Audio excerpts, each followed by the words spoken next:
السلام علیکم ورحمۃ اللہ وبرکاتہ۔ ان الحمدللہ والصلاۃ والسلام علی رسول اللہ، اما بعد۔ محترم ناظرین اکرام اور عزیز طلبہ، کتاب بلوغ المرام کے درس میں آپ کا خیر مقدم ہے۔ باب آداب قضاء الحاجہ، یعنی قضاء حاجت کے سلسلے میں اور اس کے آداب کے سلسلے میں یہ باب چل رہا ہے۔ آج ہم حضرت سلمان رضی اللہ تعالیٰ عنہ اور اسی طرح سے حضرت ابو ایوب رضی اللہ تعالیٰ عنہ کی احادیث پڑھیں گے۔ چنانچہ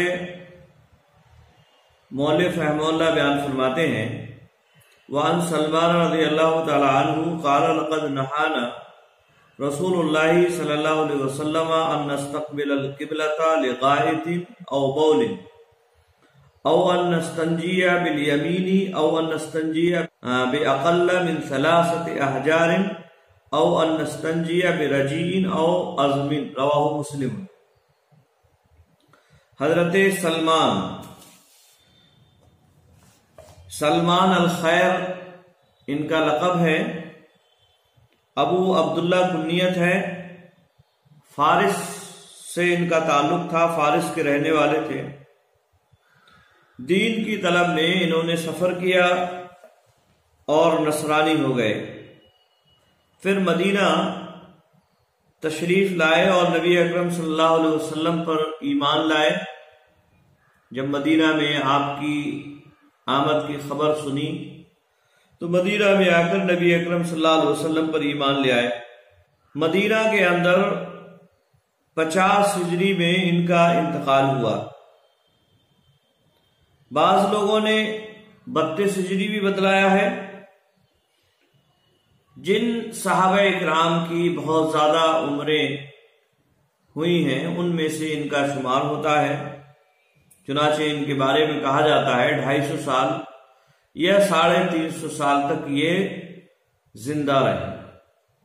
تو حضرت سلمان رضی اللہ تعالیٰ عنہ سے مروی ہے، وہ کہتے ہیں قالا، انہوں نے کہا لقد نہانا رسول اللہ صلی اللہ علیہ وسلم، تحقیق کے منع فرمایا۔ لقد لام تاکید کا ہے اور قد یہ بھی تاکید کے لیے آتا ہے، تو ڈبل تاکید ہے۔ اصل میں معاملہ یہ ہے کہ یہود نے حضرت سلمان رضی اللہ تعالیٰ عنہ سے یہ بات کہی کہ بھئی تمہارے صاحب یعنی نبی اکرم صلی اللہ علیہ وسلم یہ کیسے ہیں، معمولی باتوں پر بھی اپنی رائے دیتے ہیں، معمولی باتیں بھی بتلاتے ہیں۔ تو انہوں نے ان کا جواب دیتے ہوئے کہا کہ بالکل ہمارے نبی ہمیں معمولی باتیں بھی بتلاتے ہیں، اور یہ بھی انہوں نے بتلایا کہ تحقیق کے ہمیں منع کیا رسول اللہ صلی اللہ علیہ وسلم نے۔ لقد نہانا، ہمیں منع کیا رسول اللہ صلی اللہ علیہ وسلم نے، ان نستقبل القبلۃ، کہ ہم قبلے کا سامنا کریں۔ استقبال کا معنی ہوتا ہے سامنا کرنا، یعنی کسی چیز کے سامنے منہ کرنا، اسے کہا جاتا ہے استقبال۔ تو منع کیا رسول اللہ صلی اللہ علیہ وسلم نے ان نستقبل القبلۃ، کہ ہم استقبال کریں قبلے کا۔ اور قبلے سے مراد کیا ہے؟ یعنی خانہ کعبہ، خانہ کعبہ کا استقبال کریں، اس سے منع فرمایا لغائط، پاخانے کے لیے، او بولن، یا پیشاب کرنے کے لیے، یعنی پیشاب پاخانہ اگر کر رہے ہیں، قضاء حاجت کر رہے ہیں، تو ہم خانہ کعبہ کا استقبال کریں، اس کے اس طرف منہ کریں۔ اس سے نبی اکرم صلی اللہ علیہ وسلم نے ہمیں منع فرمایا ہے۔ اور کیوں منع فرمایا ہے؟ اس لیے کہ خانہ کعبہ کا ایک احترام ہے، ادب ہے، اس کا ایک مقام ہے، اس کا ادب و احترام کرنا ہے، ہر مسلمان کے لیے لازم اور ضروری ہے۔ اور اس کے ادب و احترام کا تقاضا یہ ہے کہ قضاء حاجت کے وقت اس کی طرف رخ نہیں کیا جائے، اس کی طرف منہ نہیں کیا جائے۔ او ان نستنجی بالیمین، یا ہم داہنے ہاتھ سے استنجا کریں. استنجا نجبن سے ہے، اور نجبن کا مطلب ہوتا ہے گندگی جو انسان سے خارج ہوتی ہے. تو استنجا کا مطلب ہے گندگی کو صاف کرنا، یعنی پاکی حاصل کرنا. تو آپ صلی اللہ علیہ وسلم نے منع کیا او ان نستنجی بالیمین، کہ ہم استنجا کریں داہنے ہاتھ سے. داہنے ہاتھ سے استنجا کریں، اس سے بھی منع فرمایا اللہ کے نبی صلی اللہ علیہ وسلم. اس سے متعلق اس سے پہلے بھی احادیث گزر چکی ہیں. او ان نستنجی باقل من 3 احجار، یا ہم استنجا کریں 3 پتھروں سے کم میں. باقل یعنی کم، من 3 احجار 3 پتھروں سے، یعنی 3 پتھروں سے کم میں ہم استنجا کریں. اس سے بھی نبی اکرم صلی اللہ علیہ وسلم نے منع فرمایا. او ان نستنجی برجین او عظم، یا ہم استنجا کریں گوبر سے. رجی کہتے ہیں گوبر کو. گوبر یا لیل وغیرہ جو ہوتی ہے جانوروں کا جو پخانہ ہوتا ہے اسے رجی کہا جاتا ہے. او عظم یا ہڈی، اور ہڈی سے یا ہڈی سے ہم استنجا کریں. اس بات سے بھی نبی اکرم صلی اللہ علیہ وسلم نے ہمیں منع فرمایا ہے. رواہ مسلم، اس کو امام مسلم نے روایت کیا ہے. یہ حدیث ہمیں یہ بات بتلاتی ہے کہ پیشاب کرتے وقت یا پخانہ کرتے وقت، قضاء حاجت کے وقت قبلے کا استقبال کرنا، قبلے کی طرف رخ کرنا یہ منع ہے. اور اسی طرح سے بعض احادیث میں جیسا کہ آگے آ رہی ہے، اللہ کے نبی صلی اللہ علیہ وسلم نے خانہ کعبہ کی طرف پیٹھ کرنے سے بھی منع فرمایا کہ اس کی طرف پیٹھ کی جائے قضاء حاجت کے وقت، یہ بھی درست نہیں. تو یہ حدیث ہمیں ایک تو اس بات پر دلالت کر رہی ہے، بتلا رہی ہے کہ خانہ کعبہ کی طرف قضاء حاجت کے وقت رخ کرنا یہ درست نہیں. اسی طرح سے داہنے ہاتھ سے استنجا کرنا بھی درست نہیں. 3 پتھروں سے کم میں استنجا کرنا، یعنی گندگی جو لگ جاتی ہے قضاء حاجت کے وقت اس کو صاف کرنا، یہ بھی درست نہیں ہے. کم سے کم 3 پتھر ہونا چاہیے. آئی بات میں. اور پتھر یا اس کے قائم مقام جو بھی چیزیں ہو سکتی ہیں، لکڑی ہے یا اور کوئی بھی دوسری چیز، اللہ یہ کہ وہ منع نہ کیا ہو شریعت نے اس سے، جیسا کہ گوبر اور ہڈی سے متعلق اسی حدیث میں اللہ کے نبی صلی اللہ علیہ وسلم نے استنجا کرنے سے منع فرمایا. گوبر سے استنجا کرنے کی جو ممانعت ہے وہ اس وجہ سے ہے کہ گوبر کے اندر تطہیر کا مادہ اس کے اندر نہیں پایا جاتا، یعنی وہ مطہر نہیں، یعنی طاہر، طہارت اس کے ذریعے سے حاصل نہیں ہو سکتی ہے. اس وجہ سے اللہ کے نبی صلی اللہ علیہ وسلم نے اس سے منع فرمایا. اور اسی وجہ سے عظم یعنی ہڈی ہے، اس سے بھی طہارت حاصل نہیں کی جا سکتی ہے.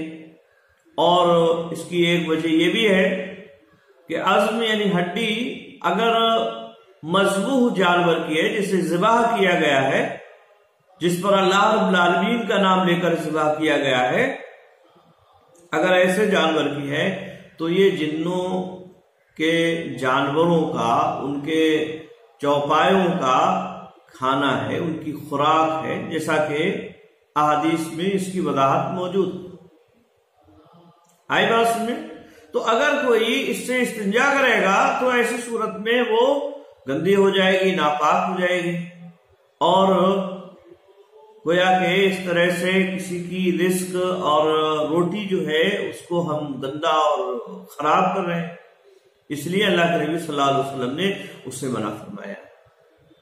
اور اگر غیر مذبوح جانور کی ہے تو وہ نجس ہے اور اس سے طہارت حاصل کرنا درست نہیں ہوگا. آئی بات میں.